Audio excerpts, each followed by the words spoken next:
Okay, so when we gather something, is basically gathering as a sewing term means we're bunching it up like that. So that's gathering.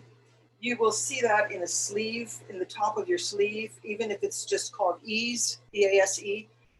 You're easing a little piece of fabric and bunching it together, and you're just making very, very small without puckering it. So you'll see the gathering stitch used a lot. So what you do is you turn your machine up to number 4 at least, and you just go on your seam allowance.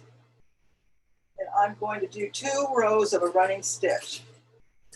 And this is a super long stitch. It's going to be in hiding inside my finished garment later. I don't want any breaks in the thread. I want to keep a nice straight running stitch.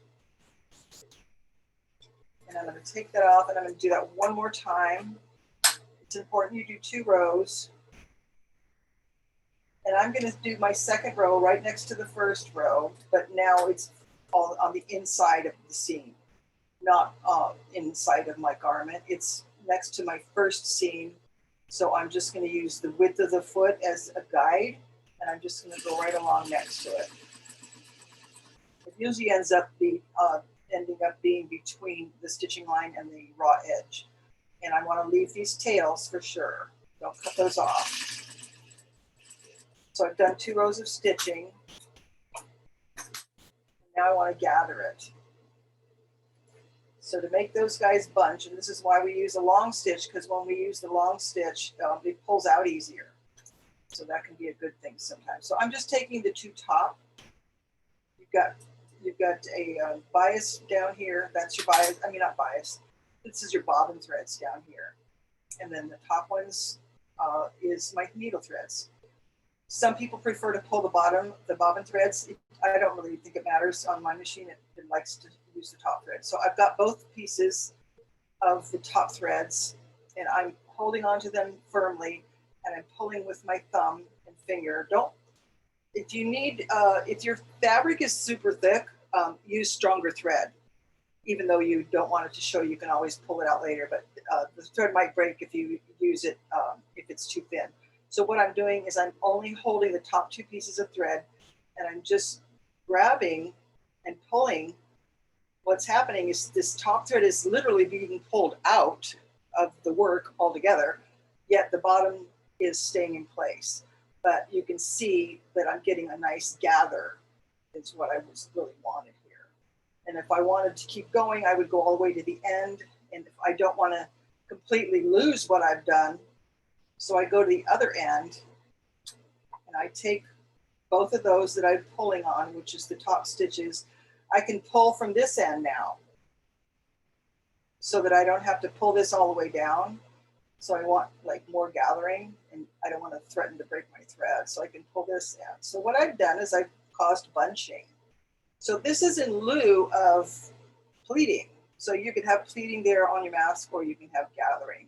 And now you've decided that you have enough gathers, and it measures to where you want it to measure. So you wanted it to measure about right there. So once you get your measurements correctly, now I need to tie these off, because I don't want these gathers to move anymore. I want them to stay where they are. So I'm going to take my 2 top threads that I was just pulling on, and I can see loops from the bottom. Those are the bobbin threads. I'm just going to grab those loops and pull them through. So I now have 4 pieces of thread, and I'm going to tie them 2 and 2. So I take both of the top and not all the extra threads that were hanging around. Cut them down to a manageable length, and then I do a quick slip knot. I go through twice the first slip, and then once the second time. This is where I want to keep my gathers. I don't want them moving around anymore. So I tie a knot the second time. Make sure it's nice and firm, and then I can cut it off, leave a little tail. Don't cut it off so tight you can't, you'll lose it. So at this point, I go to the other side. If I'm ready to sew on further, I can start sewing now. I don't necessarily have to tie knots in this. If it's not going to move, I don't tie knots in it, but I'm just showing you that you can tie the knots. Definitely on Some things you have to tie the knots. Other things you're like, it's not going anywhere. I'm just going to go ahead and sew it. It's up to you. But the advantage on a big piece that you're using, say if it was a full long skirt, you want to keep your gathers in place while you adjust them. So you would definitely tie knots so that they won't escape on you. And then just before you start sewing, you can adjust these gathers by just scratching on them like that.